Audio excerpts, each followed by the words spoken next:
जनसंख्या की संख्या ज्यादा हो गई थी, विस्फोट हो गया। मतांतरण होने से कई जगह पर संख्या हिंदुओं की कम हुई। जनसंख्या का असंतुलन जिस तरह से बेतहाशा बढ़ रहा है, उसके कारण देश विभाजन की परिस्थितियां पैदा हुई हैं। हमें इस जनसंख्या नियंत्रण के लिए काम करना होगा। जो मुसलमानों का जो वृद्धि था उसमें काफी कमी आई है। दो कम्युनिटीज़ के दरमियान तफरीक पैदा करने के लिए और मुद्दे से उनके जहनों को डाइवर्ट करने के लिए इस तरीके की बहसें और इस तरीके की जनसभाएं की जा रही हैं।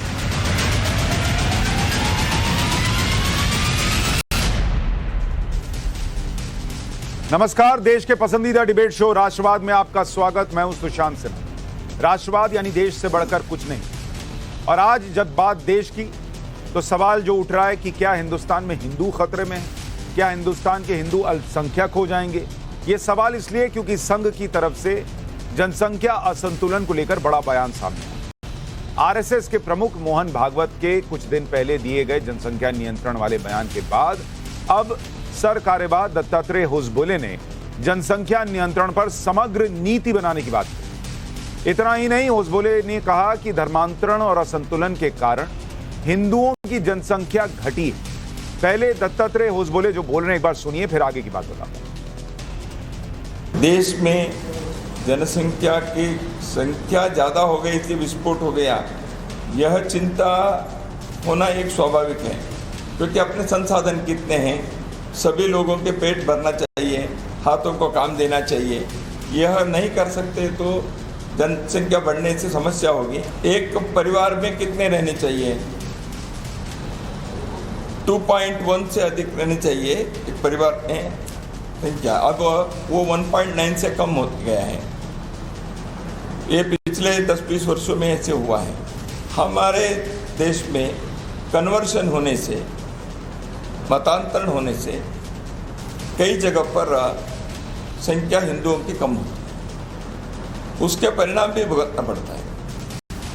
तो पहले भी हुआ है और जगह जगह पर उसकी समस्या भी आई है।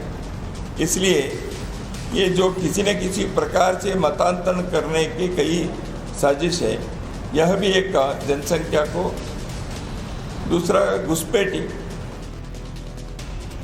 अब से थोड़ी देर पहले प्रयागराज में संघ प्रमुख मोहन भागवत और यूपी के मुख्यमंत्री योगी आदित्यनाथ के बीच मुलाकात हुई। सूत्र कह रहे हैं कि बैठक में जनसंख्या नीति पर चर्चा हुई और यूपी की योगी सरकार उत्तर प्रदेश में जनसंख्या नीति ला सकती।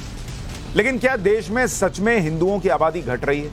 क्या आबादी अनकंट्रोल्ड है और देश में विभाजन का खतरा बढ़ जाएगा अगर ऐसा होगा तो? कई देशों में विभाजन की वजह जनसंख्या असंतुलन रहा है। इसका उदाहरण मैंने आपको पाठशाला में विस्तार से बताया। आबादी असंतुलन से विभाजन का सबसे बड़ा उदाहरण हिंदुस्तानी है। जब पाकिस्तान अलग हुआ, जनसंख्या असंतुलन पर दुनिया की बात कर रहे हैं तो ईस्ट तिमोर में 1975 में आबादी में 40% ईसाई थे, जो 1990 में बढ़कर 90% हुए और 99 में इंडोनेशिया से अलग देश बन गए। इसी तरह साउथ सूडान में 2011 में ईसाई जनसंख्या बढ़ी और वो धर्म के आधार पर अलग देश बन गए। कोसोवो में 90% से अधिक मुस्लिम आबादी, जिसका नतीजा ये हुआ कि 2008 में सर्बिया से टूटकर एक अलग देश बन गया। आबादी असंतुलन को समझने के लिए हमें प्रजनन दर के बारे में भी समझना होगा। भारत में 1992 में हिंदुओं की प्रजनन दर 3.30 थी, जबकि मुसलमानों की प्रजनन दर 4.41 पर। 2021 में हिंदू प्रजनन दर के बारे में कहा जाता है कि यह घटकर 1.94 हो गई, जबकि मुस्लिम प्रजनन दर भी घटी है, लेकिन अभी भी नेशनल एवरेज से ज्यादा है, 2.36। तो जनसंख्या नियंत्रण कानून बनाने की मांग बहुत पहले से उठती आ रही, लेकिन जैसे ही इसकी मांग उठती है उसे मजहबी रंग भी दे दिया जाता है। सियासत तेज हो जाती है। तथाकथित मुसलमान हितैषी जनसंख्या नियंत्रण कानून को मुसलमानों के खिलाफ बताने में जुट जाते हैं। कुछ मौलवी तो ये तक कह रहे हैं कि बच्चे पैदा करना अल्लाह के हाथ में है। कोई इसे हिंदू मुसलमान को बांटने वाली नीति बता रहा है। आज इस मुद्दे पर बहस शुरू करूं उससे पहले आपको ऐसे बयान सुनवा देता हूं। जहां तक इस्लाम के नजरिए की बात है तो वो स्पष्ट है, वाज़ेह तरीके से मजहब इस्लाम ये कहता है कि जनसंख्या पर नियंत्रण नहीं किया जा सकता। ये खुदा की तरफ से दी गई एक नेमत है और उसमें भी जनसंख्या का असंतुलन जिस तरह से बेतहाशा बढ़ रहा है, उसके कारण देश विभाजन की परिस्थितियां पैदा हुई हैं। विगत वर्षों में भी हमने देखा कि किस प्रकार जहां जब हिंदू घटा वहां देश बटा। तथ्य है सामने, वो तथ्य ठीक इसके उल्टा बता रहा है। तथ्य ये बता रहा है कि साहब भारत की जो आबादी का वृद्धि दर था वो वृद्धि दर रुक गया है, और ये भी बता रहा है कि जो मुसलमानों का जो वृद्धि दर था उसमें काफी कमी आई है, हिंदुओं के बनिस्बत मुसलमानों के आबादी में कमी आई है। तो एक दिन तो इसका खामियाजा देश को भुगतना पड़ेगा। तो ये सही चिंता जायज चिंता है, और हम लोगों को भी लगातार इस बात की चिंता है। और समय आने पर जब कोई निर्णय आएगा, नेतृत्व निर्णय लेगा, तो उस पर आधार पर काम होगा। हमें इस जनसंख्या नियंत्रण के लिए काम करना होगा। दो कम्युनिटीज़ के दरमियान तफरीक पैदा करने के लिए और मुद्दे से उनके जहनों को डाइवर्ट करने के लिए इस तरीके की बहसें और इस तरीके की जनसभाएं की जा रही हैं, जिनका न तो कोई मकसद है और जिनकी न तो कोई हकीकत है। इसलिए जो बुनियादी मुद्दे हैं अगर उन पर बहस की जाए तो यकीनी तौर पर उससे मुल्क का भी भला होगा और हमारे देश को कहीं ना कहीं तरक्की की राहों पर आगे ले जाने से कोई ताकत रोक भी नहीं सकती है। चर्चा अलग अलग विषयों को लेकर हो रही है, संसाधन कितने हैं, उसका इस्तेमाल कैसे हो पाएगा, वगैरह वगैरह, ये चिंताएं तो होती रही। लेकिन सवाल ये भी उठ रहा है कि क्या हिंदुस्तान में हिंदू अल्पसंख्यक हो जाएंगे? एक वक्त ऐसा भी आ जाएगा अगर यही स्थिति रही।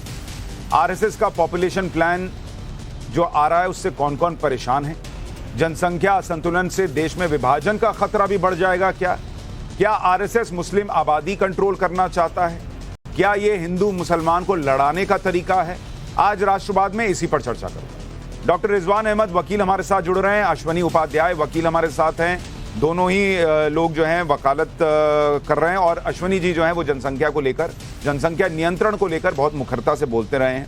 इसके अलावा हर्षवर्धन त्रिपाठी वरिष्ठ पत्रकार हमारे साथ हैं, जबीरुल कादरी इस्लामिक स्कॉलर हमारे साथ जुड़ रहे हैं, और हाजी मेहरुद्दीन रंगरेज इस्लामिक स्कॉलर हमारे साथ हैं। आप सभी का बहुत बहुत स्वागत है। पहले मैं रिजवान भाई के पास चलता हूं, चूंकि स्टूडियो में आप हैं तो आपको तो मौका आराम से मिल जाएगा। जो बाहर बैठा रहता है उसको लगता है कि ऐसा ना हो मुझे बाहर ही छोड़ दें ये लोग। तो रिजवान भाई, पहले आप ये बता दीजिए कि ये जो आरएसएस कह रहा है, क्या इसमें आने वाले वक्त में देश के विभाजन का कोई खतरा भी दिख रहा है? हिंदू आबादी ऐसे घटी तो क्या हिंदुस्तान के लिए खतरा बढ़ जाएगा? क्या ये मुसलमानों को टारगेट किया जा रहा है? आपके हिसाब से ये किस तरफ जा रहा है?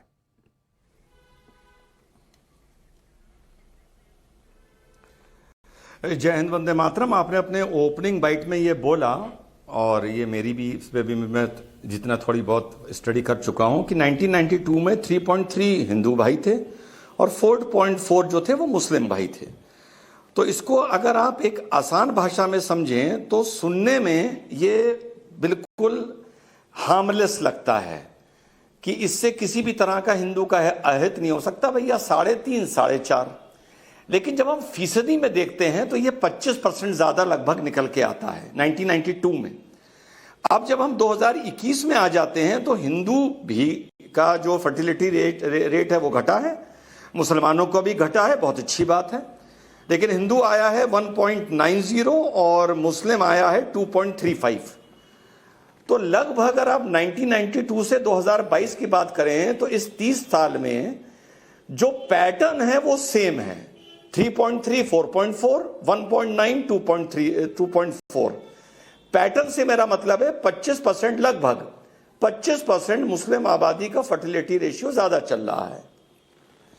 अब तो ये और सुनने में बड़ा ही हार्मलेस लगता है कि अरे यार जहां हिंदू का 1.94 बच्चा हो रहा है वहां मुस्लिम का 2.3 हो रहा है, क्या फर्क पड़ता है? लेकिन नहीं, जब आप इसको ओवर अ पीरियड ऑफ अभी फिलहाल 25 इयर्स देखेंगे, और स्टडी ये चेंज भी हो सकती है, हो सकता है हिंदू का 1.94 से घटकर बढ़कर 2.2 हो जाए, कई मुसलमान का भी घट जाए। इस पे मैं कोई कम्युनल कमेंट नहीं करना चाहता, ठीक, क्योंकि बड़ा एजुकेटिव सब्जेक्ट है ये। तो अगर हम इसी को परमानेंट मान लें, फिक्स्ड मान लें, जैसे हम पीएचडी में जब कुछ एक रिसर्च करते हैं तो कुछ वेरिएबल्स को हम कांस्टेंट मानते हैं, तो अगर हम इसको कांस्टेंट मान लें तो मेरे हिसाब से आज से 25 साल बाद मुस्लिम आबादी 15 या 16% से बढ़ के जो आज है वो 25% हो जाएगी। ये बेकार की बात है कि 50 साल में हिंदू माइनॉरिटी में हो जाएगा। चलो बहुत बहुत शुक्रिया आपका इस बात के कहने के लिए। आज तुमने सच तो बोल दिया कम से कम। 25 साल में रिजवान भाई आबादी 25।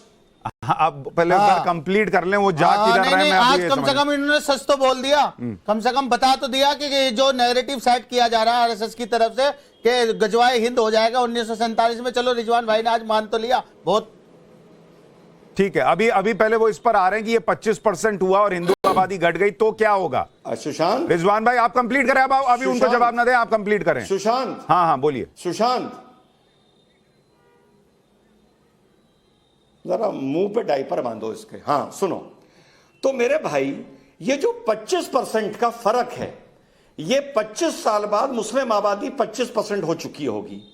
लेकिन जब एवरेज आबादी 25% होगी तो कहीं कहीं, ये जरूरी नहीं है कि हर जगह 25 हो, कहीं कहीं 18 भी होगी, बहुत सी जगहों में 35 होगी, 40 होगी, 50 भी होगी, बहुत सी पॉकेट्स में, डिस्ट्रिक्ट्स में। उससे क्या होगा? वहां जाके आपको ये गर्मी का एहसास होगा। हाँ बता रहा हूं ना, वहां जाके आपको ये गर्मी, अभी नहीं 25 साल बाद आपको जाके उस गर्माहट का एहसास होगा कि अब हम एक ऐसे स्टेट की तरफ बढ़ रहे हैं जहां पॉलिटिकली मुसलमान का वर्चस्व बढ़ता जा रहा है, हिंदू का घटता जा रहा है, चाहे एमएलए हो चाहे एमपी हो। और इसका जो असर 25 साल बाद आपको दिखना शुरू होगा। आने वाले 40 साल में अब वो तलवारें नहीं चलेंगी, वो बम गोले नहीं चलेंगे, मेरे हिसाब से वो जमाना चला गया।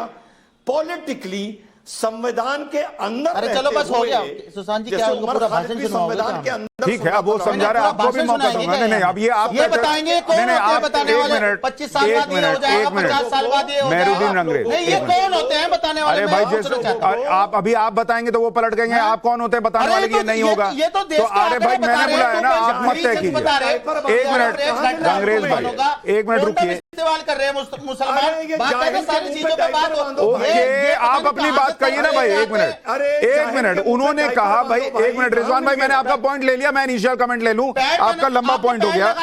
एक मिनट रुकिए रंगरेज भाई, आप पर्सनल कमेंट मत कीजिए, मुझे ये नहीं ठीक है। एक मिनट अब मुझे ये ठीक है, ओके मुझे ये बताइए आपके हिसाब से क्या ये कोई खतरा होगा नहीं होगा जो वो कह रहे हैं? खतरा नहीं है। 300 साल बाद भी मुसलमान कभी हिंदू भाई के बराबर नहीं हो सकते, उनकी आबादी नहीं हो सकती। ये कोई मुद्दा ही नहीं है किसी तरीके का, ये तो जानबूझ के मुद्दा बनाया जा रहा। सुशांत जी किस लिए कि किस तरीके से मुसलमानों को से हिंदू भाइयों को डराया जाए, डराने की रणनीति चल रही है। बताइए हिंदू ये जो बजरंग दल है इसका क्या काम है देश में? बीएचपी का क्या काम है? ये क्या करते हैं? ये दल इसलिए बने हैं कि किसी तरीके से हिंदू भाइयों को डराया जाए मुसलमान जनसंख्या के नाम पे, लव जिहाद के। दो प्यार करने वाले अगर प्यार करते हैं सुशांत जी तो लव जिहाद हो जाता है। अगर मुसलमान बाहैसियतदार हो जाता है और वो जमीन नहीं एक मिनट सर, एक मिनट रंगरेज भाई, एक मिनट सुनिए। नहीं एक मिनट, नहीं कंप्लीट नहीं, आप गलत पॉइंट पे ले जा रहे हैं। आप कह रहे हैं दो लोग प्यार करते हैं वो लव जिहाद नहीं हो जाता। नहीं एक मिनट, वो प्यार, अरे भाई प्यार करना लव जिहाद नहीं है। एक मिनट आप सुनिए, अगर आप चिल्लाएंगे तो बहस नहीं होगी, अगर आप चिल्लाएंगे तो बहस नहीं होगी। सब यहीं खड़े हैं, कोई बाहर नहीं खड़ा है। मैं ये कह रहा हूं लव जिहाद उसको कहा जाता है जिसमें लड़की खुद कह रही है कि मुझे पहले नाम बताया अमित, मुझे नाम बताया संतोष, मुझे नाम बताया सुशांत और बाद में पता चला ये शाहरुख निकला। इसको लव जिहाद बोल रहे हैं। अरे बीजेपी के नेताओं ने किया हुआ है हिंदू लड़की से शादी। यूपी के कई मामले ऐसे हैं जहां पे बजरंग दल वाले लोगों ने उनसे बाकायदा झूठी एफआईआर करवाई गई, बाद में वो एक्सपोज हुए। अरे भाई झूठी एफआईआर एक्सपोज हो जाए अलग बात है। नहीं ये आपका पॉइंट गलत है। एक मिनट मैं इस पर आऊंगा। एक मिनट हर्षवर्धन जी, पहले एक बार अश्वनी जी का भी रिएक्शन ले लूं। अश्वनी भाई क्या आपको लगता, मैं अभी आज संसाधन पे तो जा ही नहीं रहा कि देश में क्या हो जाएगा, पानी बचेगा नहीं बचेगा, उस पे जो दूसरा मुद्दा उठाया जा रहा है, जो रिजवान जी कह रहे हैं, जो दूसरी तरफ से कहा जा रहा है कि हिंदू घट जाएगा तो देश में असंतुलन अगर बढ़ा तो कई इलाकों में संकट पैदा हो जाएगा। क्या इसका कोई उदाहरण है जिससे इस संकट को देखा जाए, माना जाए कि यह हो सकता है? देखिए पहली बात तो आप इसको समझिए कि भारत सेकुलर क्यों है। भारत सेकुलर इसलिए नहीं है कि संविधान में सेकुलर शब्द लिखा हुआ है। भारत सेकुलर इसलिए है कि यहाँ हिंदू मेजॉरिटी में है, और जिन 9 राज्यों में हिंदू कम हो चुके हैं, खत्म हो चुके हैं, वहाँ सेकुलरिज्म काम नहीं करता। जिन 200 जिलों में हिंदुओं की संख्या कम हो रही है, वहाँ तेजी के साथ पलायन हो रहा है, वहाँ सेकुलरिज्म काम नहीं करता। तो ये भारत सेकुलर बना रहे, यहाँ समता समरसता चलती रहे, वसुधैव कुटुंबकम की भावना चलती रहे, सर्वधर्म संभाव चलता रहे। राज्यों में सेकुलरिज्म खत्म हो गया मुसलमान आबादी बढ़ने से? आप ये देखिए, कश्मीर में सेकुलरिज्म काम करता है क्या? नागालैंड में करता है क्या? मिजोरम में करता है क्या? मेघालय में करता है क्या? आपके लक्षद्वीप में करता है क्या? नहीं करता। ऐसे 9 राज्य ऐसे हैं जहां हिंदू खत्म हो चुके, उसकी लड़ाई मैं सुप्रीम कोर्ट में लड़ रहा हूं, जहां मैंने माइनॉरिटी कमीशन एक्ट को चैलेंज किया है। और मैं इन राज्यों में ऐसा क्या हो रहा है जिससे आपको लगता है सेकुलरिज्म नहीं चल रहा है? बड़ी सीधी सी बात है, आप जहां पे 25 से 30% आबादी हो रही है मुस्लिम्स की, वहां दूसरे लोगों का बहुत तेजी के साथ पलायन हो रहा है। देखिए, अगर आप पूरा वर्ल्ड वाइड चलिए तो जहां 5% तक आबादी है, वहां आराम से रहते हैं, भाईचारे के साथ रहते हैं, प्यार प्रेम व्यवहार से रहते हैं। जैसे 5 से 10% आबादी हो जाती, फिर उनको स्पेशल राइट चाहिए, स्पेशल प्रिविलेज चाहिए, हलाल वाला खाना चाहिए, ऐसी दुकान चाहिए, ऐसा मकान चाहिए, वो शुरू कर देते हैं। 10 से 15% आते हैं, तब वो विशेष दर्जा, नहीं, हम स्पेशल हैं, हम पाक हैं, हमको ये कंडीशन चाहिए।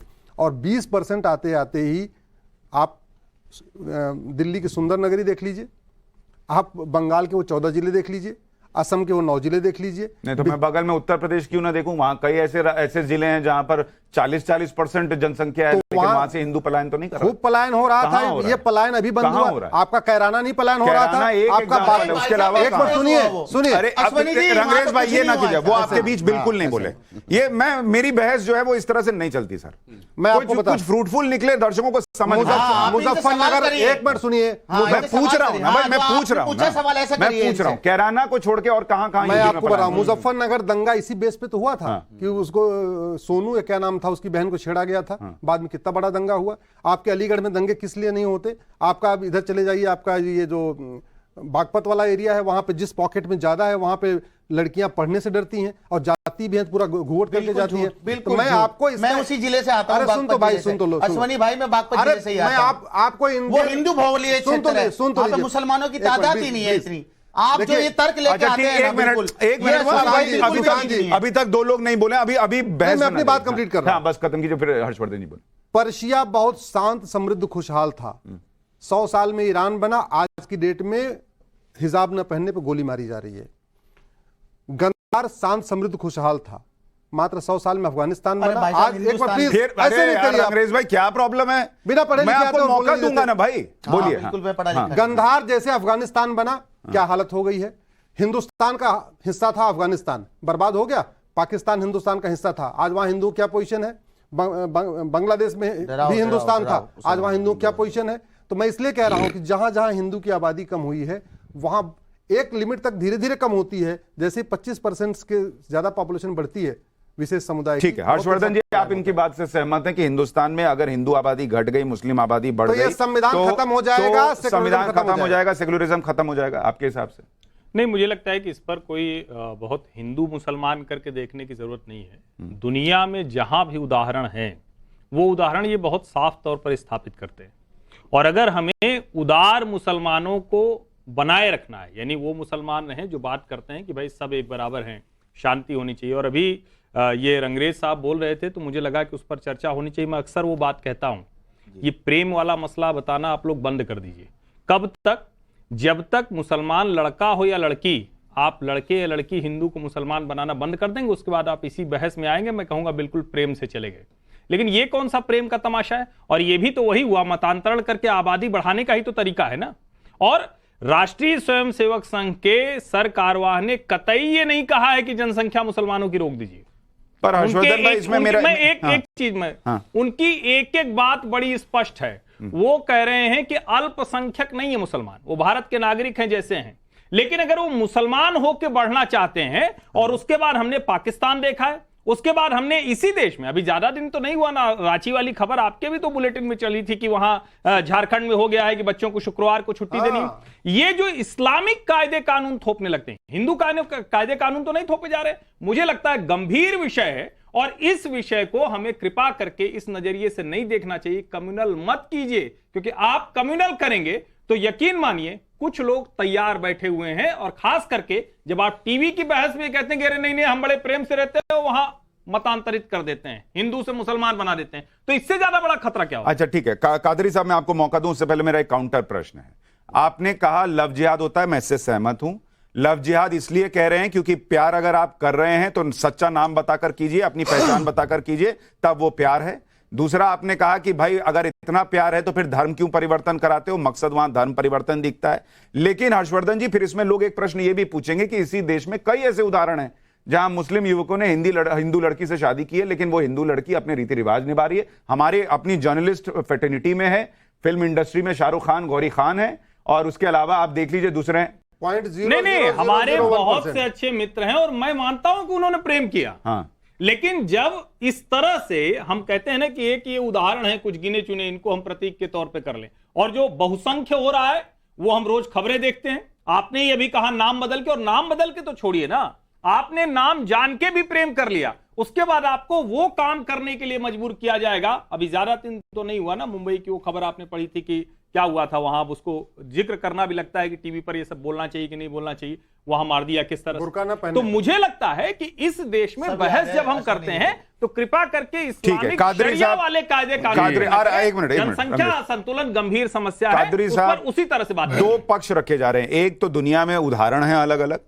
जिनको नजीर के तौर पर पेश किया जा रहा है कि जहां मुस्लिम आबादी बढ़ी, और सिर्फ मुस्लिम का भी नहीं है, मैंने तो अभी बताया कि क्रिश्चियन आबादी भी बढ़ी, वहां पर असंतुलन हुआ आबादी का, तो वो देश बट गए। क्या हिंदुस्तान में ऐसा कोई खतरा है? देखिए, जैसे मैंने सारे लोगों को बड़ी खामोशी के साथ सुना, मेरी बात को भी सुने अगर बाद में। बिस्मिल्लाहिर्रहमानिर्रहीम।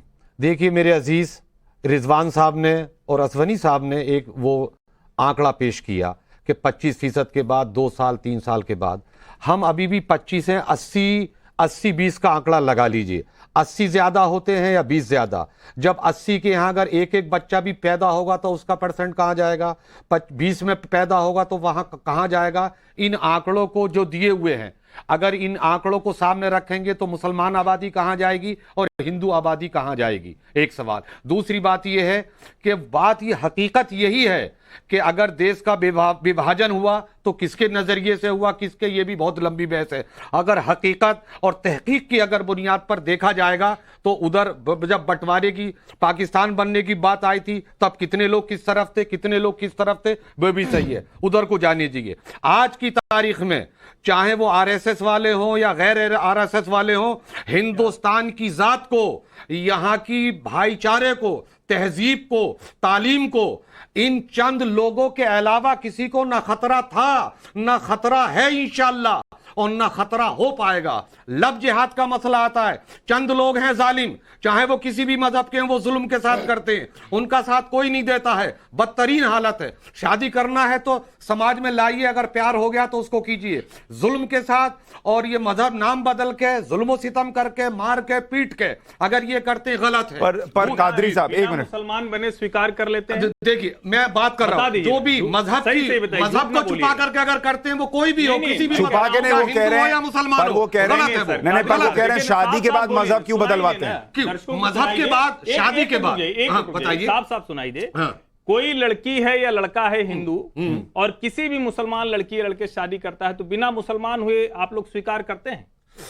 देखिए, झूठ मत बोलिएगा, जुबान लड़खड़ाने लगी। हाँ, लड़खड़ा रही। हम ना पहले लड़खड़ाए ना अब लड़खड़ाएंगे इंशाल्लाह। आप तो बोलने से पहले ही समझ जाते हैं। आप बोलिए। हम ये कहते हैं हुर्रिमत अलैकुम व नवातुकुम व हिन्नुहुन्ना मवातिकुम। समझ में आने वाली बात करिए ना। आपके समझ में नहीं आया, उसका तर्जुमा लीजिए। आपका तर्जुमा उसको छोड़िए ना, सीधे बात कीजिए। नहीं, पता नहीं क्यों आप ये कोशिश करते हैं। आप जब बोलने नहीं दोगे तो क्या करेंगे? आपको मैंने सुना नहीं, आपको मैंने सुना नहीं, ठीक बोले, आपको सुना नहीं सुना, अच्छा आपके बीच में बोला। अरे वो उसका तर्जुमा दे रहा है, जवाब दीजिए। आप क्यों बोले? अच्छा जवाब दीजिए। ठीक, जवाब दे रहा हूं ना। अरे रुकिए भाई, मजहब इस्लाम के अंदर हम मुसलमान हैं और हिंदी मुसलमान है, इंशाल्लाह आप कुछ भी हो। दूसरी चीज, एक मुसलमान लड़का, एक गैर मुस्लिम लड़की, उसका अगर निकाह अज़रुए इस्लाम हो ही नहीं सकता। समझ रहे हैं ना? ये वो है। अगर वो लड़का, तो एक मिनट, बिल्कुल कि अगर, अरे ना एक मिनट रुकिए, बताइए। आप ये कह रहे हैं अगर लड़का मुसलमान है, लड़की हिंदू है, क्रिश्चियन है, सिख है, कोई भी है, उसका निकाह नहीं हो सकता, उसको पहले कन्वर्ट होना पड़ेगा। ठीक, अगर वो प्यार करती है उससे, और नहीं है तो छोड़ दो। नहीं, अगर वो प्यार करती है तो वो कन्वर्ट हो जाए। तो मैं कह रहा हूं लड़का प्यार करता है तो वो कन्वर्ट हो जाए, वो हिंदू बन जाए, वो अपना धर्म त्याग दे। आपस में तय करेंगे। नहीं, आपस में नहीं हो रहा ना सर, हम नहीं ये लड़की लड़के का प्यार है, हमारा आपका प्यार नहीं। मैं ये लड़का अगर ज्यादा वो तो हो रहा है, सुनिए, तो लड़के को आपका प्यार, लड़की प्यार रही है तो लड़के को चलाइए। नहीं, प्यार वो दोनों कर रहे हैं, हम और आप नहीं कर रहे हैं, वो उनकी जिम्मेदारी होती है। आपका प्यार तय है, पहला आपका पहला प्यार धर्म है। किसका? आपका पहला प्यार धर्म है। अच्छा, धर्म, जहां धर्म की बात आएगी वहां धर्म से प्यार करेंगे, जहां देश का मसला आएगा देश से भी प्यार करेंगे, भाई देश के लोगों से भी प्यार करेंगे। अरे भाई सुन लीजिए ना, आप लोग इतना अग्रेसिव क्यों हो जा रहे? मैं चर्चा कर रहा हूं, आपसे प्रश्न पूछ रहा हूं, छोटा जवाब दीजिए, बाकी लोगों के पास जाऊं, आप लोग लेक्चर क्यों दे रहे हैं? अरे पर मैं आपसे पूछ रहा हूं भाई, आपका तय है इस्लाम को अगर चुनना पड़ेगा कि इस्लाम को आगे रखें या जिस लड़की से मोहब्बत है उसको आगे रखें, तो आप इस्लाम को आगे रखेंगे? वो तो होगा होगा। तो फिर लड़की जो है वो अपना हिंदुत्व क्यों छोड़े और वो जो है वो लड़के के प्यार को क्यों प्रमुखता दे? आपकी बात हो गई। अब वही मैं कह रहा था, अगर लड़का उसके इश्क में इतना गिरफ्तार है तो उसको लड़के को चाहिए, लड़की कन्वर्स करे कि मैं तो अगर तुम मुझसे प्यार तो हर बार लड़की, इनका कहना है हर बार लड़की ज्यादा प्यार में होती है, लड़का प्यार में कम होता है, उसको करना चाहिए। ठीक है, देखिए आप लोग ध्यान से सुनिए, राष्ट्रवाद में सुशांत जी के साथ कादरी साहब क्या कह रहे हैं। वो कह रहे हैं कि लड़का हो या लड़की, इश्क में अगर मुसलमान के गिरफ्तार हो तो मुसलमान होना पड़ेगा। यही आप कह रहे हैं। गलत। अरे अभी आप समझा रहे हैं, मेरी सुनिए, आपने ये जो कह रहे हैं वो गलत बता रहे हैं आपको, हुए आपने बता ये गलत बता रहे हैं, यही तो होता है। मैंने ये कहा। अच्छा, मैं चुप हो जाता हूं, आप तो मुझे बताइए, आप तो लीजिए मुद्दे पे आइए। मैं समझ गया। मैंने ये कहा, एक लड़का एक लड़की वो किसी भी धर्म के हो, अगर वो आपस में प्यार मोहब्बत करते हैं, लड़का मुसलमान है, लड़की हिंदू है, या लड़की मुसलमान है, लड़का हिंदू है, तो एक दूसरे के धर्म के एतबार से एक दूसरे के निकाह में वादा आएगा। मैंने कोई वादा नहीं आएगा, कोई वादा नहीं आएगा भाई। मैं अगर मुस्लिम, नहीं सॉरी, हेलो सॉरी, आप हिंदुओं की तरफ से ना बोले, हम ऐसा कुछ नहीं कहते कि तुमको कन्वर्ट होना पड़ेगा ना। सॉरी, अरे भाई, अरे भाई लफ्ज़ जिहाद किसने कहा? अरे भाई पर गैर मुस्लिम भाइयों की तरफ से आया। मुझे ये बताइए, रिजवान अहमद, मैं सीधी सी बात पूछ रहा हूं अब, कि जो चिंता जताई गई और वो अलग अलग लोग जब चिंता जता रहे हैं, क्या उसमें एक है कि आबादी प्रजनन के जरिए कितनी बढ़ रही है, और दूसरी चिंता क्या ये होनी चाहिए कि कन्वर्जन के जरिए कितनी बढ़ रही है, जिसमें फोकस ये है कि भैया पहले हमारा धर्म है और अगर प्यार करते हो तो कन्वर्ट हो जाओ, और वो क्या कन्वर्जन प्यार के जरिए है या फिर वो जनसंख्या बढ़ाने के लिए?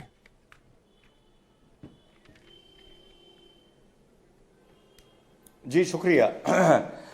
देखिए, ये अभी हम लोग टॉपिक ये वाला डिस्कस करने नहीं आए थे, पर वहां पे इस लाइन पर ये चीज चली गई। मैंने अपनी पुरानी बात पर आता हूं, 25% आबादी पर आप अभी किसी ने बोला कभी तो ऐसा हो ही नहीं सकता कि हिंदू और मुसलमान साथ में। मैंने बोला बोल ले अभी हुआ। बोलिए। जी। अच्छा सॉरी टीवी नहीं है। तो अभी जहां आबादी हमारी 50% 60% से ज्यादा थी, हम कश्मीर भी देख चुके हैं। अरे दूर क्यों जाना, वो पर्शिया क्यों जाना, अफगानिस्तान क्यों जाना, अभी देख चुके हो भाई। कश्मीर शुरू हुआ था बहुसंख्यक पंडित राज से, हिंदू राज्य से, आज से 600 साल पहले। मारते कन्वर्ट करते मारते क्या बचा है आपके सामने भी है। अब पर्शिया हम क्यों जान, तो हिंदुस्तान की बात करेंगे। 2 राज्य उठा लीजिए, केरला उठा लीजिए और वेस्ट बंगाल उठा लीजिए, और इन दोनों में एक विशेष डिस्ट्रिक्ट उठा लीजिए, तो आपको जो मैं बात बोल रहा हूं वो समझ में आ जाएगी। 25 साल बाद कश्मीर नहीं बनेगा, क्योंकि कश्मीर के लिए मुसलमानों को 60% जाना पड़ेगा, वो अभी नहीं होने वाला। क्या बनेगा? केरला बनेगा, वेस्ट बंगाल बनेगा, और ऐसे सैकड़ों पॉकेट बनेंगे, कई राज्य बनेंगे। अब ये भाजपा सोचे, आरएसएस सोचे कि क्या ऐसे में 25 साल बाद इस देश में क्या हिंदू आराम से सांस ले पाएगा? जैसा केरला में और वेस्ट बंगाल में हालत है। मैं तो भाई बिल्कुल प्रैक्टिकल बात कर रहा हूँ। मुझे लगता है आप सांस नहीं ले पाओगे। नहीं, रंगरेज साहब बहुत देर से बोलना चाह रहे हैं। रंगरेज भाई, उनका कहना है बंगाल उदाहरण है और केरल उदाहरण, और बंगाल में जो हिंसा हुई वो सबके सामने है, वो कोई भूला भी नहीं। वहां पे कोई किसी तरीके की हिंदू मुसलमान हिंसा नहीं हुई, वहां पे राजनीतिक हिंसा हुई है, जो मैं आपको बता रहा हूं। दूसरी एक बात है, देश में, हमारे देश में संविधान है और कानून है। ये जो बात बता रहे हैं कि वहां पर इतने हो जाएंगे और अलग हो जाएगा, ये देश संविधान से चलेगा ना, तो ये सरिया से कभी चल सकता और ना ही आपके हिंदू, जो आप हिंदू राष्ट्र बनाने की कोशिश कर रहे हैं, ना उससे चल सकता। पहले तो आप स्पष्ट करिए रिजवान साहब, आप मुसलमान हैं या हिंदू हैं? आप स्पष्ट करिए, आज चैनल पे आप स्पष्ट करिए कि आप हिंदू हैं या मुसलमान हैं। आप हमारी बात रखने के बजाय आप जो है हमारे विपक्ष के लोग ऐसी बातें उठाते हैं जिससे हिंदू मुसलमान भाइयों के बीच में खाई डालने का काम करते हैं। अच्छा, हिंदू हमारे दिल में बसते हैं और हम उनके दिल में बसते हैं। आप कितनी खाई डालने का काम कर लें, हम एक रहेंगे। अच्छा मुसलमानों का सुशांत भाई जवाब दे। ठीक है रिजवान भाई, आप हिंदू हैं कि मुसलमान हैं? मैं पूछना चाहता हूँ इनसे। आप पूछ रहे हैं ना, पूछ रहे हैं। मैं पूछिए इनसे। जवाब दे दूं। हाँ दीजिए। सुशांत भाई, अगर गौर से देखिएगा मेरे बोलने के बाद, गौर से देखिएगा, अगर रंगरेज शक्ल से मुझे 10वीं पास भी लगता तो मैं जवाब दे देता। मेरे हिसाब से ये 5वीं फेल इंसान है। अब शक्ल देखो इसकी। अब ये कोई जवाब नहीं है रिजवान भाई, ये कोई जवाब नहीं है। आप किसी को इस तरह से बेइज्जत ना करें। नहीं, ये कोई बात है। आप तर्क पे बात कीजिए। 5वीं फेल, 10वीं फेल, ये क्या कर रहे हैं? पैसे लेके बोलना और विरोध करने का काम करते हैं तुम जैसे लोग, और तुम्हें टीवी चाहिए। अब आप भी वही शुरू हो गए, आपके पास सबूत है कि उनको पैसा जा रहा है। बेकार की बात ना करें, बेकार की। तो मैंने बोल दिया ना, फिर आप उसमें आप भी वही चले गए। यही जवाब है अश्विनी जी, इन जाहिलों का यही जवाब फिर है। वही बात नहीं, ये रिजवान भाई आप गलत काम कर रहे हैं और ये हंसते हैं आप डिबेट में। ये कौन सा तरीका है तुम्हारे डिबेट का? तुम्हें पता नहीं तो लोग बुलाते क्यों हैं? मैं आपको कुछ डेटा बता रहा हूं। बाकायदा यूएन का डेटा है। सबसे टॉप 20 अशांत क्षेत्र, अशांत पूरी दुनिया में, तुर्की, यमन, Congo, Iran, Iraq, Sudan, Egypt, Syria, Bangladesh, Philippines, Somalia, Pakistan, Nigeria, Tajikistan, Afghanistan. ये दुनिया के टॉप 20 देश हैं जो पूरी तरीके से अशांत हैं। बहन बेटियों, मतलब हालत कंगाल है, बदहाल है, खाने को धन नहीं है, और महिलाएं दूसरे दर्जे की नागरिक हो चुकी हैं। अब इनके नाम से आपको समझ में आ जाएगा जो 20 देश हैं ये कहां पे हैं, उनमें मेजॉरिटी कौन है। दूसरा एग्जांपल, यूएन का दूसरा एग्जांपल मैं आपके दर्शकों से कहूंगा, एक बार गूगल करिए डेजिग्नेटेड टेररिस्ट ग्रुप, गूगल कर लीजिए और आप आतंकवादी संगठनों का नाम देख लीजिए। आतंकवादी संगठनों का ए से लेकर जेड तक 60 आतंकवादी संगठन है जिनको पूरी दुनिया ने बैन किया हुआ है। उनके नाम से पता चल जाएगा ये संगठन किससे रिलेटेड है। तो मैं इसलिए कह रहा हूं, इस्लाम को बढ़ने से दिक्कत क्या है पता है? दिक्कत कहां से है? इस्लाम को बढ़ने का मतलब मदरसा बढ़ेगा। मदरसा का मतलब मदरसे में सिखाया क्या जाएगा? मैं पाक हूं, तू ना, मैं पाक, बाकी सारे नापाक। जो इस्लाम को माने पाक, जो ना माने नापाक। नहीं, लेकिन नहीं, अब मैं मुझे ये बताइए, डिबेट से पहले आप इतनी अच्छी बात कर रहे थे कि आप हमारे भाई हो। एक मिनट मैं पूछ रहा हूं, मैं पूछ रहा हूं। अरे मदरसों के खिलाफ मत बोलो। अश्विनी भाई मदरसे पे रहते हैं ना, वो देश की अंग्रेजों के दलाल और मुखबरी का काम कर रहे थे, जिसकी पिच पे आप। अच्छा, एक मिनट सुन लीजिए, आपको थोड़ी रंगरेज भाई सुन लीजिए। अरे फिर आप रुक जाइए। मुझे ये बताइए कि देश में तो अभी भी मदरसे हैं और उन मदरसों को हाईटेक बनाने के लिए उनका सर्वे चल रहा है, उनको हाईटेक किया जाएगा। तो फिर जब वो हाईटेक हो गए फिर उनसे चिंता की। मैं क्या कह रहा हूं, शराब की दुकान को हाईटेक बनाने से शराब का नशा कम नहीं होता। तो फिर बंद कर दीजिए। हाँ, तो हाईटेक क्यों बना? तो मैं तो कह रहा हूं, एक बार सुनिए मैं क्या कहने जा रहा हूं। ये जो बात आज ये मेरे भाई ने अभी बताई है ना, ये स्क्रिप्ट, ये सारे चैनलों पर सिर्फ यही स्क्रिप्ट पढ़ते हैं जो इन्होंने आज पढ़ी है। मैं इनके साथ कई सारी डिबेट कर चुका हूं। ये स्क्रिप्ट इन्होंने रट रखी है दिमाग में। किसी तरीके से 20% या 15% मुसलमान भाइयों से 80%, 100% हिंदू भाइयों को डराएं, डराए का मतलब कि इनकी जनसंख्या बढ़ जाएंगी तो तुम्हारी बहन बेटियों को उठा लेंगे, यहाँ पे बम फोड़ने अरे लगेंगे, भैया, यहाँ पे एग्जाम्पल आतंकवाद सुनो, बढ़ जाएगा, कल का एग्जाम्पल। जिहाद हो जाएगा, IS जिहाद हो जाएगा। सुशांत जी, कल का हलाल उदाहरण। हिजाब, सो अच्छा, अरे अरे सुशांत जी, मैं कल का उदाहरण। मैंने हाँ, बताया तुरंत। अश्वनी जी, हिंदू भाई ऐसे हमारे नहीं, दिल में प्लीज, रहते ऐसे हैं और मत हम उनके दिल में रहते सुशांत हैं। जी, आगे से मैं आपसे हाथ जोड़ के कह रहा हूँ, आगे से आप उनको बुलाइए तो मुझे बताइए। हमने मैं उनको दोनों में रोक किसी एक रहा को हूं भाई, बुलाइए। मैं आप बोलिए। कल का उदाहरण देता हूं आपको। भगवान शिव के ऊपर एक व्यक्ति आया और पेशाब किया, मेरठ में पेशाब किया है। कहीं दंगा हुआ, किसी का सरतन से जुदा हुआ, कि कहीं घरों में आग लगी, सड़क पे लोग उतरे? नहीं। और एक घटना के बाद क्या हुआ था, और जिस घटना में हुआ था उसमें नूपुर शर्मा आज गुमनाम जिंदगी जी रही है और तस्लीम रहमानी चैनलों पे भाषण दे रहे हैं। सही बात। तो ये अंतर है। तो इसलिए मैं कह रहा हूं, आपके पास तो तथ्य है, अब मैं अरे एक मिनट, आप ऐसा ना करें। अरे भैया, रंगरेज भाई, रंगरेज जी, आप रुक आपके जाइए। पास ऐसा कोई तथ्य है, आप झूठ बोल रहे हैं। नहीं, इनका ऑडियो कम कीजिए, हाथ जोड़ देने बोलिए। एक कंप्लीट कर। पूरी दुनिया मुझे नहीं, आप अरे मैं बात करूंगा, क्या आप करेंगे? आप, मैं हट जाता हूँ, आप ही कीजिए फिर। आप क्यों लड़ रहे हैं मुझे समझ में नहीं आ रहा। आप जब बोल रहे हैं तो वो नहीं लड़ रहे हैं ना, आप जब बोल रहे हैं वो चुप बैठ रहे हैं। कहीं पर कोई बात ही नहीं है। सुशांत जी, कैसे बात नहीं है मुझे बताइए। आप एक मिनट रुक जाइए, एक मिनट। नहीं, आप बताइए मुझे, आप मुझे एक मिनट मुझे ये बताइए, जो वो उदाहरण दे रहे हैं कि कल ही शिवलिंग पर एक लड़के ने पेशाब पुलिस कर ने दिया, गिरफ्तार किया, उसको गिरफ्तार किया गया है, वो मुस्लिम लड़का है। मुझे बताइए, देश में कहीं सरतन से जुदा का नारा लगा? नहीं लगेगा, नहीं लगेगा, नहीं लगेगा। तो लेकिन जो लगाएगा, अरे भाई एक मिनट मुझे अरे भाई जो, अरे लेकिन डर तो होगा ना, जो सरतन से जुदा का नारा लगाएगा उससे डरिएगा कि नहीं डरिएगा? देखिए मैं आपको बताऊं सुशांत जी, जो मुल्ला काटे जाएंगे जिस रैली का ये कल हमने तेलंगाना की, कल हमने तेलंगाना की खबर दिखाई। एक लड़की हिंदू महिला एग्जाम देने जा रही है, उसका मंगलसूत्र उतरवा लिया गया कि चोरी ना कर ले अंदर जाकर। और और बुरके वाली लड़की बिना चेकिंग के अंदर चली गई। अब मुझे ये बताइए, क्या उस लड़की ने, उस महिला ने हंगामा किया? देश के हिंदुओं ने तमाशा कर दिया कि भाई हमारी प्रथा है? आप जो कर रहे हैं उसको लेके कुछ बेसिक प्रश्न है, उसको सुनने की हिम्मत रखिए। मैं एक मिनट सुन। पूरी दुनिया में मुझे एक देश बताइए जहां मदरसा है और वहां गैर मुस्लिम्स के साथ बराबरी का दर्जा हो रहा है, या सुख शांति हो, या उनको इक्वली ट्रीट किया जाए। तो अरे पर मैं कह रहा हूं, पूरी दुनिया की बात कर रहा हूं। हर्षवर्धन जी, फिर मेरा प्रश्न ये है कि आप मदरसे को मॉडर्नाइज क्या कर रहे हैं? फिर बंद कीजिए। बंद करना पड़ेगा, या समान शिक्षा लागू करना पड़ेगा। एक तरफ सरकार कहेगी सबका साथ, सबका विकास, मदरसे आधुनिक कर रहे हैं, जो कह रहे हैं मदरसों को बंद कर दीजिए। सुशांत भाई, फैक्ट क्लियर कर दूं, 2012 तक शिक्षा, राइट टू एजुकेशन में मदरसे थे। कांग्रेस ने 2012 में मदरसे को बाहर निकाला, और चैलेंज करने वाला मैं हूं। मैं जितनी बातें कहता हूं उसको सुप्रीम कोर्ट ले जाता हूं, और मेरी पिटीशन एडमिट होती है। वो बात आपको बता रहा हूं। मूल मुद्दे पे आ जाएं, ये क्योंकि ये सब उसके आसपास घूमते हुए। एक मिनट रुकिए, एक जरूरी आंकड़ा मैं बताऊं, क्योंकि टीवी की बहस में कई बार लोग लेके आते हैं। असदुद्दीन ओवैसी साहब ने जो बोला था, अभी रंगरेज जी ने भी धीरे से बोला कि सबसे ज्यादा गर्भ निरोधक को मुसलमान इस्तेमाल कर रहे हैं। कश्मीर में मुस्लिम महिलाओं की प्रजनन दर देश में सबसे कम में से एक है, लेकिन इसका दूसरा पहलू क्या है कि हिंदू वहां नहीं बचा है।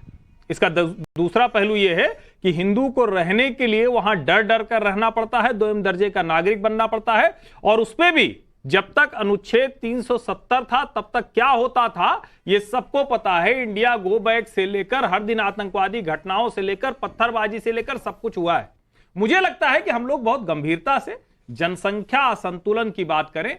इस देश का जो मूल चरित्र है वो बदल सकता है, वो गंभीर खतरा है। इसको कोई कम्युनल करने की कोशिश करे या साफ साफ समझ ले, सच यही है, तथ्य है, तर्क के आधार पर ये बोल रहा हूं। कादरी साहब, देखिए, जनसंख्या के ताल्लुक से आज भी हिंदू भाई हिंदुस्तान में अक्सरियत में हैं, हम लोग अकलियत में हैं। अगर इसका कानून का मसला है तो इस देश के मुसलमानों को कहां लेके जाया जाएगा?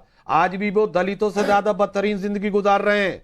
दूसरी चीज ये है कि हालात ये हैं कि तालीम, उनके मदरसों के वकील साहब जैसे लोग, उधर योगी जी सारे मदरसों का सर्वे करा रहे हैं, सब कुछ है। इधर ये कह रहे हैं वो बैन किया जाए, मदरसा बंद होना चाहिए, समान शिक्षा लागू होनी चाहिए, तब कल्याण होगा। गवर्नमेंट करेगी नहीं। अगर आप ये थोड़े करेंगे खड़े होकर के, उन्होंने सर्वे करा लिया, सर्वे में क्या कुछ हो गया? आप बोलिए। एक मिनट कादरी भाई, आपके बीच में कोई बोलता है तो आपको दुख होता है। कादरी भाई, आप मदरसे में पढ़े हैं? हाँ, मैं मदरसे आप मदरसे में पढ़े हैं? जब आपके बीच में बोलते हैं तो आपको तकलीफ अच्छा, होती है। ये आपके सामने एग्जांपल है, ये मदरसे में पढ़े हैं, ये आपको टेररिस्ट लग रहे हैं?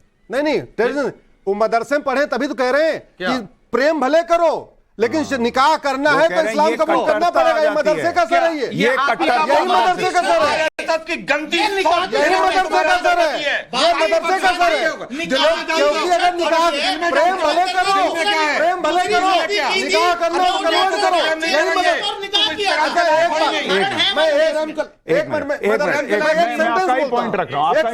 कुछ अलग मैं बोलता हूँ, एक बात मैं बोल देता हूँ, आप मुझे बताना कि हाँ ये नहीं पढ़ाया जाता, बस उसको कंडम कर देना। आप एक सवाल का जवाब देना जरूरी है। मत दो, आपने ठीक है, मैं अपनी बात एक मिनट सवाल सुन लीजिए। सवाल इसलिए कि जब मेरी बात पूरी नहीं बीच में क्यों अच्छा, बोले? अरे मैंने खामोशी के साथ एक मिनट रुकिए, वकील साहब हैं, एक मिनट रुकिए भाई, मैं खाली वकील सुनिए, साहब करके बीच में एक मिनट सुनिए, बड़े लिखे आदमी की ये भाषा नहीं होती है। एक मिनट, हाँ बोलिए, एक सेंटेंस। अरे भाई इससे लोगों का भ्रम टूटेगा। ये भाई वो कह रहे हैं ना, वो झूठ फैलाते हैं, उनको झूठ बोलने दीजिए, आप सच बता दीजिएगा, बोलिए। मैं पाक हूं, तुम नापाक हो। जब तक पूरी दुनिया में सारे मुस्लिम नहीं बनेंगे तब तक कयामत की रात नहीं आएगी। जब तक कयामत की रात नहीं आएगी तब तक जन्नत और जहन्नुम का फैसला नहीं होगा। जब तक जन्नत जहन्नुम का फैसला नहीं होगा तब तक 72 हूर नहीं मिलेगी। और वहां जन्नत में जाओगे 72 हूर मिलेगी, दूध की नदी मिलेगी, फूलों का गद्दा मिलेगा। आपको मदरसे में पढ़ाया गया है, ये पढ़ाया तो आप सुन लीजिए। जो भाषा हमारे वकील साहब बोल रहे हैं, ये जितनी चीजों का इन्होंने नाम लिया मनुशास्त्र के 7, 5, 8 सफे पर, ये सारी चीजें उन्होंने भी लिखी हैं कि उनसे मुखाफत रखते हैं कि मतलब आप मदरसे में पढ़ाते हैं, पढ़ाया जाता नहीं, बताओ। मनुशास्त्र छोड़िए, अरे आप तो मदरसे में गए नहीं हो भाई, मनुशास्त्र छोड़िए, मनुशास्त्र छोड़िए। अरे भाई मदरसे में है, मदरसे में है। एक मिनट, आप तो मदरसे गए नहीं, आप जवाब ना दें। आप मदरसे क्यों गए? अभी आपने कहा आप नहीं गए। आप मदरसे में ये पढ़ाया जाता है, ये मदरसे में ये भी पढ़ाया जाता कि मुसलमान भाई से प्यार से मिलो, मुसलमान भाई से तो मिलो ही, गैर मुस्लिम भाई से मिलो, लेकिन गैर मोहब्बत अरे भाई उन्होंने जो कहा वो पढ़ाया जाता है, हलाल भी पढ़ाया जाता है, नापाक भी रिजवान अहमद भी पढ़ाया जाता है। क्या फिर पढ़ाया जाता है? विरोध नहीं, काफिर गलत चीज है। काफिर क्या होता है? नापाक। काफिर क्या होता है? काफिर क्या होता है? कयामत की रात। काफिर क्या होता है? जन्नत। रिजवान अहमद, रिजवान अहमद, एक मिनट, जहन्नम भी, जन्नत भी, दूध की नदियां भी, शहद की नदी, सब पढ़ाया जाता है, सब है, तो वही कह रहे हो, पढ़ाया जाता है। ठीक है, मैं समझ गया। रिजवान अहमद, अश्वनी उपाध्याय का तर्क ये है कि मदरसे जो हैं वो प्रॉब्लम है, साइकी और थॉट प्रोसेस में प्रॉब्लम है, और वो कह रहे हैं कि मदरसे में पढ़ने में दिक्कत नहीं है, वहां जो कट्टरता मिल जाती है वो दिक्कत है। क्या आप इससे सहमत हैं या अश्वनी उपाध्याय प्रोपेगेंडा कर रहे हैं? अरे उनका जवाब, एक मिनट में रिजवान, ये जो अश्वनी उपाध्याय जी ने जो कहा, ये जिस अंदाज से कह रहे हैं वो उनका गलत है। यही नफरत की भाषा इन जैसे लोगों की। मदरसों में सब कुछ मदरसों में जो पढ़ाया जाता है वो नहीं सुनते। मदरसों में जो जिहाद लेकर के मुल्क की आजादी के लिए वो नहीं पढ़ाया जाता। कादरी साहब, मुल्क की वफा भी सिखाई जाती है। अरे भाई कादरी साहब, तमीज भी सिखाई कादरी भाई, और जो गलत है, इनके भरम में मेरा नाम बताना।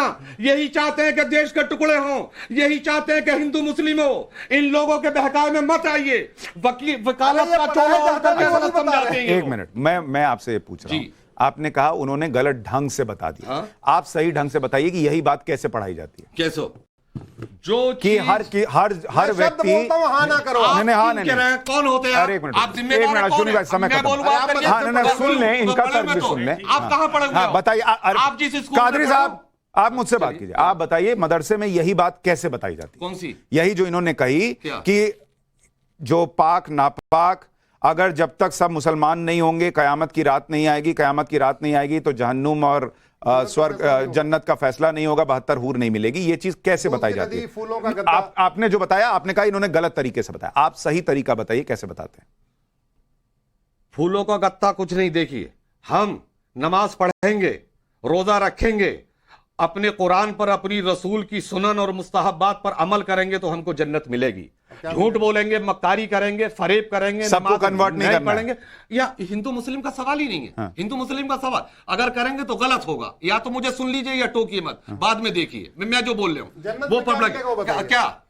चलिए मेरे पास वक्त खत्म हो गया, मैं माफी चाहूंगा। मैं अरे भाई, अरे पर समय खत्म हो गया, मैं माफी चाह रहा हूं। मैं इसका पार्ट 2 कर लूंगा। मैं कल आप लोगों को सेम मेहमानों को फिर बुला लूंगा, मैं इसका पार्ट 2 कर लूंगा। बिल्कुल समय नहीं बचा, मैं माफी चाह रहा हूं। रिजवान भाई आपसे भी माफी मांग रहा हूं, बिल्कुल आपको समय नहीं दे पाया। एक छोटा सा ब्रेक ले रहा हूं राष्ट्रवाद में। बहुत धन्यवाद।